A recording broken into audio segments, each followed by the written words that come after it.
Welcome to Our Region's Business with your host, Bill Flanagan. Today on Our Region's Business, a distillery based right here in our region is in the running for the Oscars of Food, a James Beard Award. Plus, little learners get a great new play space and a bit of education in science, technology, engineering, and math at the Carnegie Science Center. But first, putting those STEM skills to work in the real world to create better robotic and electric cars. And we're not just talking startups like Uber, Delphi, Aurora, and Argo AI here in our region. PPG Industries, one of our more established companies, is making a big bet on the future of autonomous vehicles itself, setting up a new business unit to prepare for the revolution that's underway in coatings.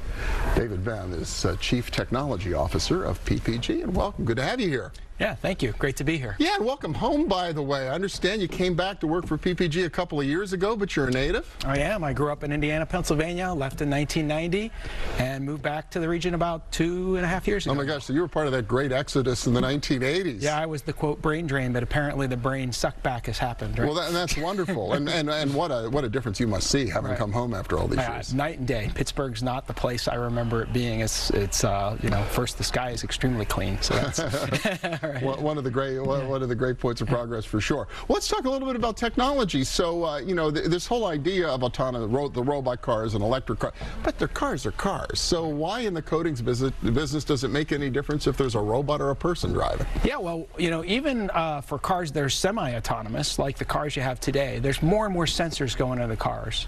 Those sensors put out wavelengths of energy so that they can find your car, and we need those to be able to respond back from the vehicle. So if you think about the different colors of your car, in essence your eyes have been being these sensors for a long time. They're bright colors, they're colors that are pleasing to you. What we've done is we've changed the coatings so that the coatings can reflect those wavelengths back from those sensors and make those sensors more reliable and work better, so it's safer for the vehicle overall. Was it as simple in like high school physics, like the white car reflects better than a black car, and so that can affect your perception of distance? That's absolutely as simple as it is, but the challenge is everyone doesn't want a white car. Okay. And so whenever we start, it might be great for the robots, but not great for auto sales. Exactly, right. So everyone wants different colors. So what we focused on is being able to offer that kind of design and color palette flexibility with that good reflectivity. So dark colors, pretty obvious that a dark color is a problem for absorption of what we call the near IR. The near IR is a wavelength that generates heat in your car. Okay. So you have a dark car, we all know it gets hot in the summer, right? Summertime, yeah. Well, that very same set of wavelengths is how they're using what's called LiDAR, which is, if anyone's seen an Uber here in Pittsburgh, it's the little rotating can on the top. Okay. And so if that absorbs in the car, it doesn't reflect back, and it gives a poor signal. So that signal can be dampened, and it makes it less visible to the vehicle. So which might make it seem then farther away. Further away, right? Slower response time. Right. You know, so there's these sensors. All the calculations, it's got to make it for safety purposes. Exactly. Yeah. So what we want to do is we want to get that signal back. We want to get back intensely, and we don't want there to be differences from the colors. So we use a trick that we developed in the aerospace industry for heat management, which we call our eggplant technology. So we can make that dark coating transparent to that wavelength, and we can put a reflective coating behind it that your eye can't see, and we can reflect that back and increase the signals. So in a gray color for a car today, we can increase the signal by six times what it would be normally for those sensors. So we can tune it so that it is optimized around whatever the sensor packages that become the future for autonomous vehicles are, so that we have that maximum combination of safety into the vehicle. So we got a few autonomous cars running around the streets of Pittsburgh these days, one of the first cities in the world that sort of deploy this technology. I would think that it's going to be a while before this becomes a real serious business opportunity for a company like PPG. Yeah, that's right. But because what's driving the adoption of technology is not just does it work, because you know our friends here in Pittsburgh at Carnegie Mellon demonstrated you can drive an autonomous vehicle now years ago, 5, 6, 7 years ago at this point. So you can do it. It's can you do it safely? Can you do it in the chaotic environment of the streets? So the real driver for adoption, I don't believe, is going to be just purely does the technology work. It's can we do it safely, and can we put the safety infrastructure around it? You know, it's going to be a mixed system. Over time, where you're going to have personal drivers, more semi-autonomous and full autonomous.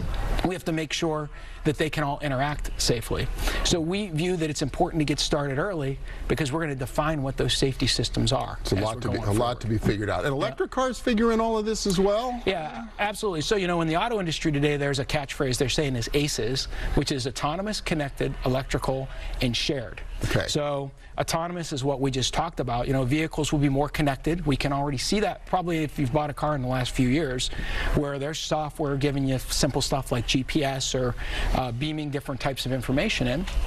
And electrical is definitely part of it. We all are aware that there's more and more electric vehicles out there, whether they're fully hybridized, hybrid vehicles or full electric. And so the change in the powertrain is significant because if an electric vehicle, this whole sensor network will work easier. Okay. But also they're much more durable vehicles. So when you get into a shared economy where cars go from driving about 10% of the time today to maybe 90%, you know, you can't be doing oil changes every 3 days on a car. Those electric powertrains will be much more reliable, require much less maintenance. So there's going to be a real drive towards that electric vehicle. And we think about coatings opportunities there. Okay. And one is in the batteries themselves. So many of us walk around with cell phones with lithium batteries in them. And if anyone happens to own an electric vehicle today, more likely than not, it's got a lithium-ion battery in it. And how coatings play in is how the battery's put together. So I actually brought, this is an example of a lithium-ion battery cell that is actually used in, it's the right form factor for the automotive usage. So one of these would be somewhere inside the battery assembly for an electric vehicle. Thousands of these. Thousands of these. Would be yes, in basically the floor of an electric vehicle is how you would think about that. Now there's some other form factors. There's some pouches, there's something they call a prismatic cell. But this is one of the form factors for one of the most popular types of vehicles that's out there. And that inside of it is basically, it's like a nut roll or a rolled up, it's like a rolled up bunch of sheets. And those sheets are how the battery works. Okay. And the lithium is actually coated on aluminum foil and then rolled up with a separator in it. And that's what generates the power. Okay, so you need coatings inside those batteries to then make the batteries more efficient, and the more batteries, suddenly there's a there's a market for coatings that didn't exist before. So we look at it as lithium paint. Okay. So in a really simple view, we say that's just paint. Instead of pigments for your eyes, it's lithium. And so we've developed coatings that help really improve how you make these batteries and how much energy you can stick inside. So cool. All this stuff happening right here in our region and one of our most established companies and all these startups leading the way. David Bain from PPG. Thanks so much. It's thank you. It's been stuff. great. Really appreciate it. Yeah. Next up, preparing our youngest minds for futures in STEM-related careers through a new play space at the Carnegie Science Center. We'll check it out in our Region's Business Report. Stay with us.